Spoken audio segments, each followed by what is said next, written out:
It was 7 o'clock in the morning, with snowflakes still drifting down as I drove into the school parking lot. This was the type of snow that clings to your jacket and melts against your skin. I am a fifth-grade teacher in Milwaukee, and my habit is to arrive early. With coffee in my grasp, papers stowed in my bag, and my thoughts gradually stirring, something that morning brought me to a halt. On the other side of the street, positioned exactly at the school bus stop, a puppy sat perfectly still, as if he was meant to be there, as if he were waiting for someone. He was a German Shepherd puppy, small and likely only 3 or 4 months old, with ears that seemed too large for his head. His fur was saturated and wrapped around his neck. A vibrant red against the overcast morning was a child's scarf. Without a second thought, I hurried across the street, the snow crunching under my shoes. He did not flee or make a sound, but simply observed me with his profound brown eyes. I crouched down slowly. "Hey, little one," I murmured. "Where is your person?" It was then that I noticed it. A note, tucked under the scarf and fastened to his collar with a small plastic clip. My hands trembled as I worked it free. It read, "Her name is Lily. She's gentle. Please take care of her." I had no other choice. There was no signature, no contact number, just those words. A knot formed in my throat. The puppy, Lily, nuzzled against my hand. She was chilly and damp, yet she showed no fear. Her tail gave a slight, unhurried, and hopeful wag, as if she were summoning her courage. A lump grew in my chest. I scanned the street in both directions. There was nobody, only the hush of newly fallen snow and a silent sorrow I couldn't articulate. I lifted her into my arms. She weighed less than she should have. I could feel her ribs. She heaved a tiny sigh and burrowed her face into my coat. I'm not sure why, but I whispered, "You're safe now." At that moment, I was unaware that Lily was not just any puppy. She represented the beginning of a journey I could never have anticipated. I carried her into my classroom, enveloped in an old fleece blanket I stored in my car's trunk. She was silent the entire walk, pressing against me as though she feared I might vanish. I took a seat at my desk, aimed the small space heater toward us, and held her tightly as the room gradually warmed. Her shivering began to subside, and her breathing became even.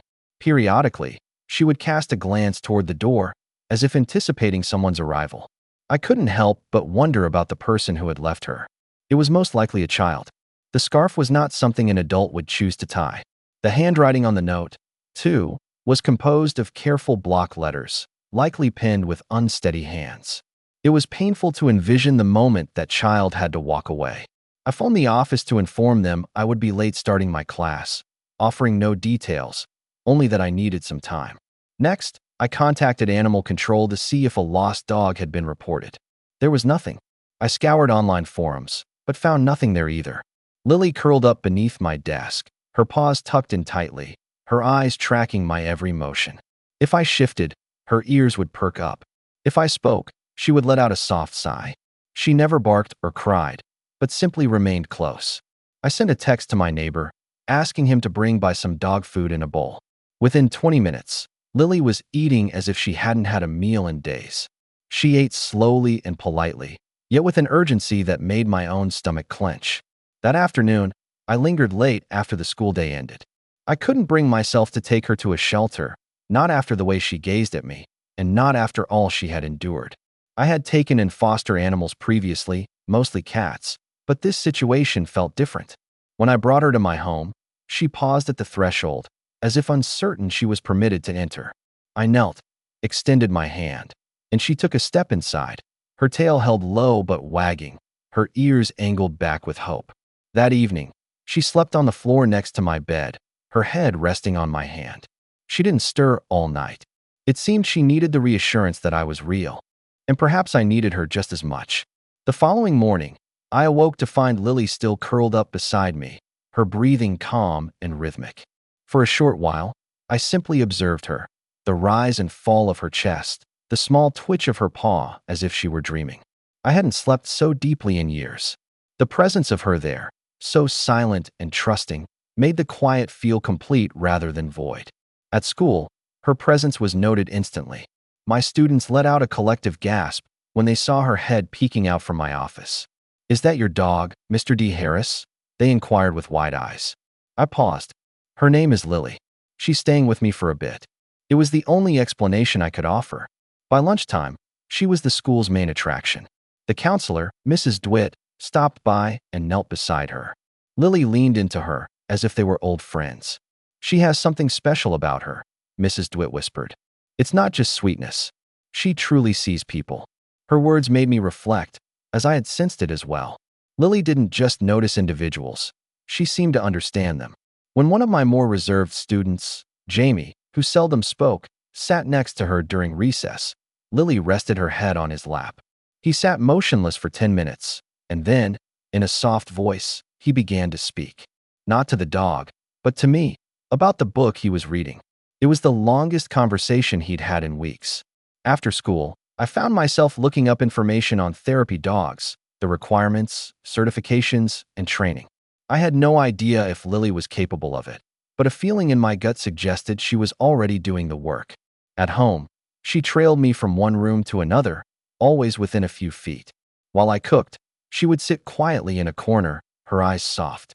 When I read, she would rest her head on my foot. I found myself speaking to her about my job, my late wife, and how the house had felt excessively large for a long time. Lily simply listened, offering no judgment or questions, only her presence. That night, as I switched off the lights, she leaped onto the bed without a sound.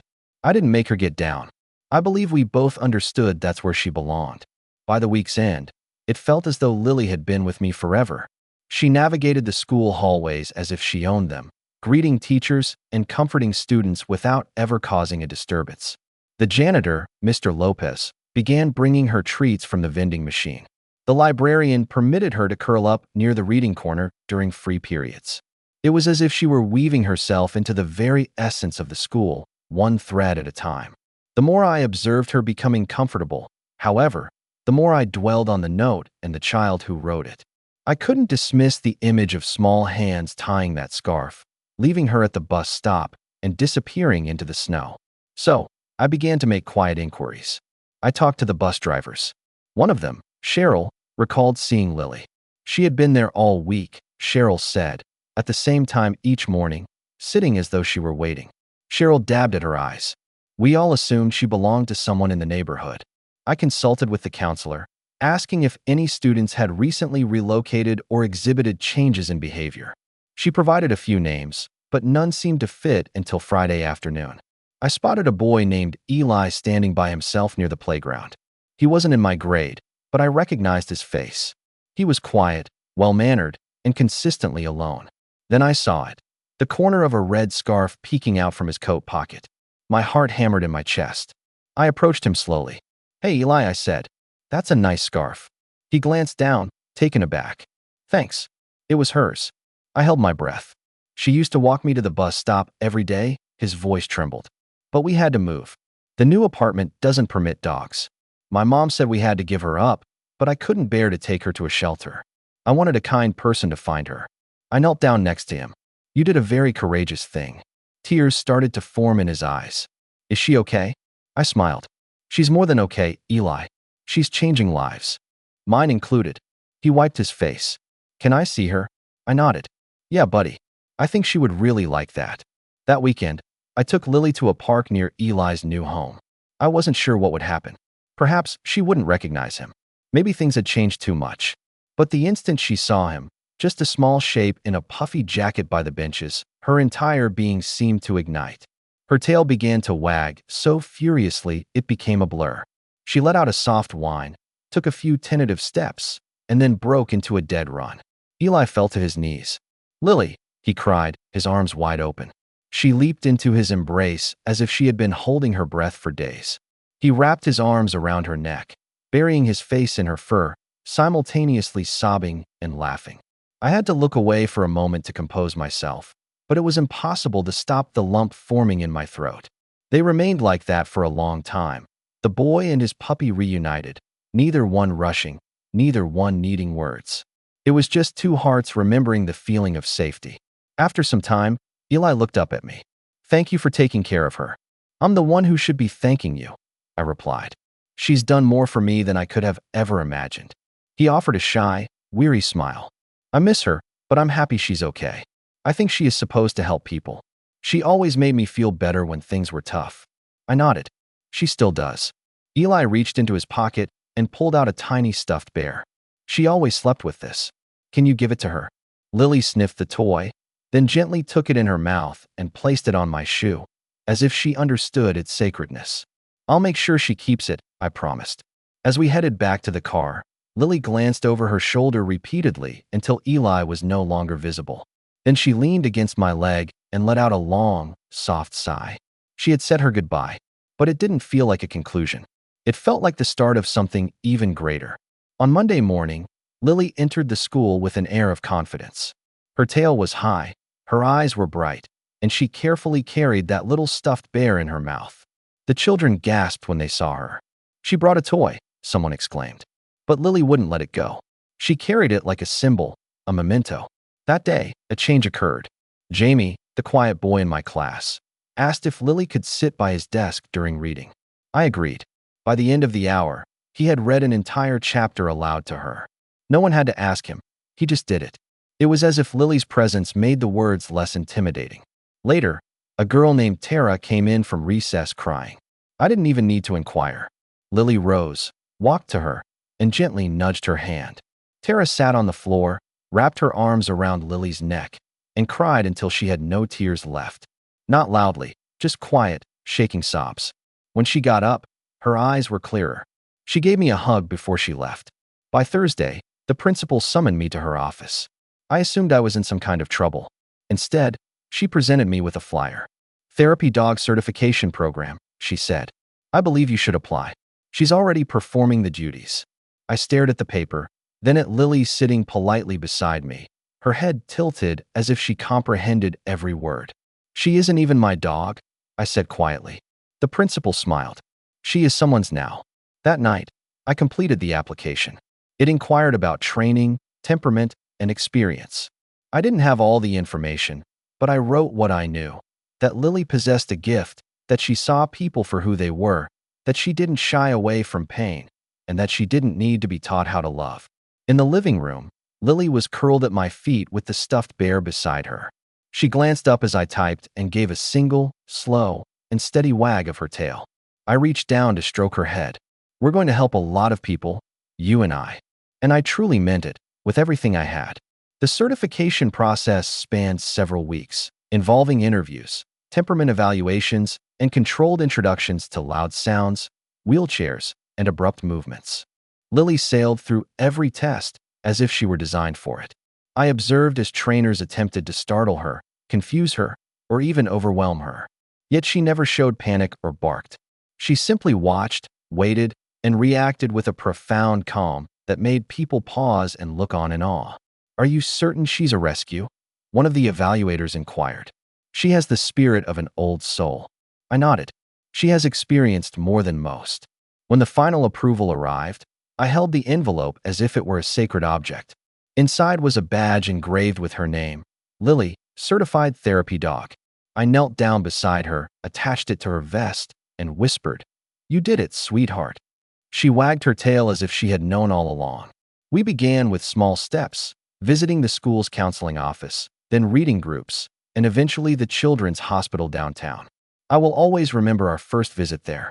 Lily entered the pediatric wing as if she had been doing it her entire life. One boy, no more than 7 years old, had been refusing medical treatment for days. He wouldn't speak or eat. His mother regarded us as if we were just another futile effort. But Lily didn't require any direction. She ambled over, sat near his bed, and waited. There was no pressure, no performance, just her presence. At first, he didn't even look at her. Then, his hand slowly emerged from under the blanket. He touched her ear, and almost inaudibly, he said, "Hi." His mother gasped. The nurses paused their work. Lily laid her head on his stomach and closed her eyes. It was like witnessing a storm break, allowing the sun to shine through. Every visit that followed felt like a ripple extending from that single moment. Children who hadn't smiled in weeks began to laugh. Those who struggled with sleep found solace in her weight beside them. Parents held her as if they hadn't held anyone in years. And each night when we returned home, she would curl up beside me with that same quiet tranquility, as though she were shouldering their burdens so they wouldn't have to. She was more than a therapy dog. She was mending people in ways I still cannot fully grasp. News about Lily began to circulate. The local news station produced a brief segment about her. The puppy who waited at a bus stop and found her purpose. The headline brought tears to my eyes. They also interviewed Eli, with his mother's consent. He stood beside her, clutching her old scarf, and said, "I didn't give her up. I gave her a chance." That sentence resonated deeply with me. Soon, we were receiving invitations to speak at community centers, schools, and even a youth shelter. Wherever we went, Lily served as a beacon of hope. She possessed a quiet ability to enter a space and make individuals feel truly seen. She didn't perform tricks. She didn't bark or put on a show. She simply existed. And somehow, that was sufficient. One afternoon, we visited a group home for teenagers coping with trauma. It was a challenging audience, with crossed arms, downcast eyes, and guarded hearts. The staff forewarned me, "Don't be shocked if no one engages."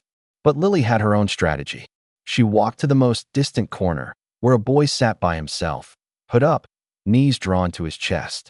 She didn't nudge him or vie for his attention. She just lay down near his feet, curled into a ball, and closed her eyes. 5 minutes went by, then 10, and then his hand shifted, just barely, enough to rest on her back. I remained silent. No one else spoke, but I noticed how his shoulders relaxed slightly, as if his armor had begun to crack. Moments like that occurred repeatedly, and not only with children. One day, after a particularly long visit, we paused at the park to rest. An elderly man sat on a bench, tears in his eyes, holding a photograph.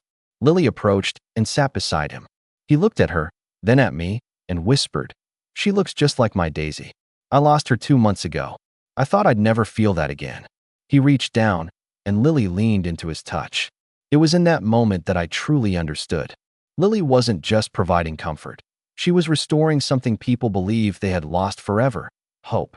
That winter, a major storm swept through Milwaukee, dense and heavy, blanketing the city in a white hush. Schools were shuttered, roads were closed, and power flickered on and off throughout the neighborhoods. The world seemed to stand still, as if it had taken a collective breath and held it. But Lily, she didn't mind the snow. She would leap through the drifts in the backyard like a child discovering magic for the first time. Her paws left perfect prints behind her, and every time she looked back at me, a light in her eyes seemed to beckon me to join her. I did. One night, shortly after midnight, the power failed. The house plunged into darkness and cold. I lit some candles and wrapped myself in blankets.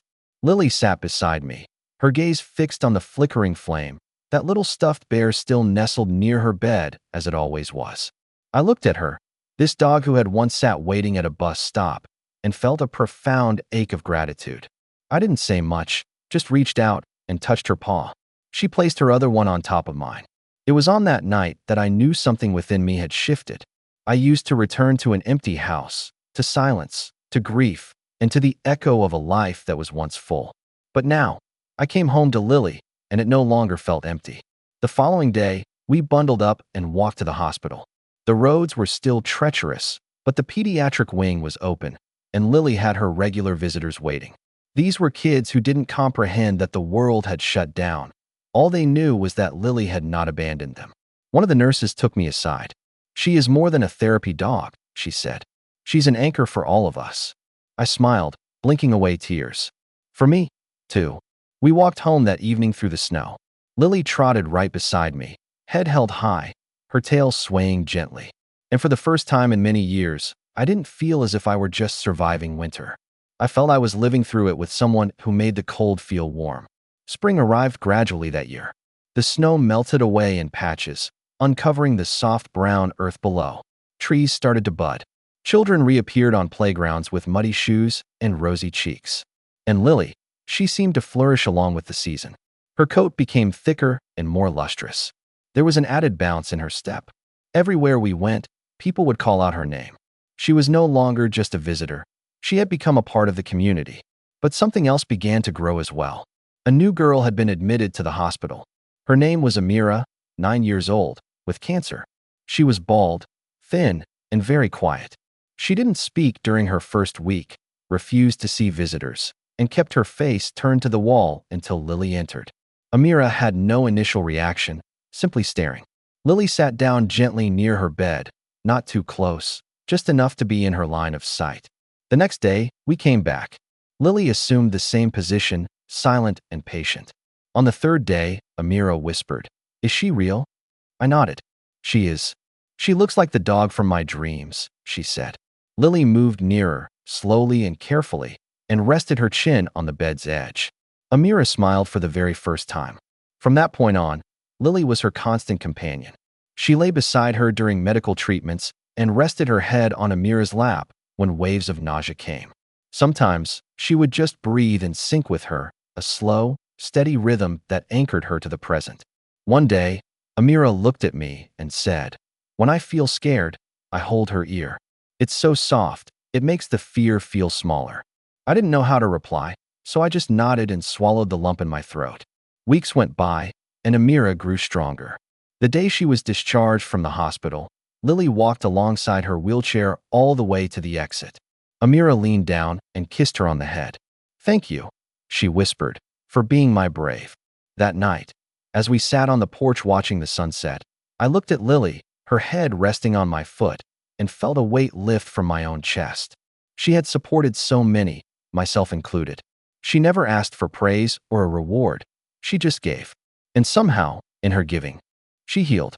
I still occasionally drive by that bus stop, the one where I first spotted her sitting in the snow with that red scarf and a note that shattered my heart. I pass by slowly, observing the sidewalk, the sign, the bench. And each time, I see a faint image of that morning, of the way she looked at me, not with fear, but with hope, as if she were waiting for the world to give her a chance. I think about Eli too. I still see him from time to time. He's taller now and smiles more often.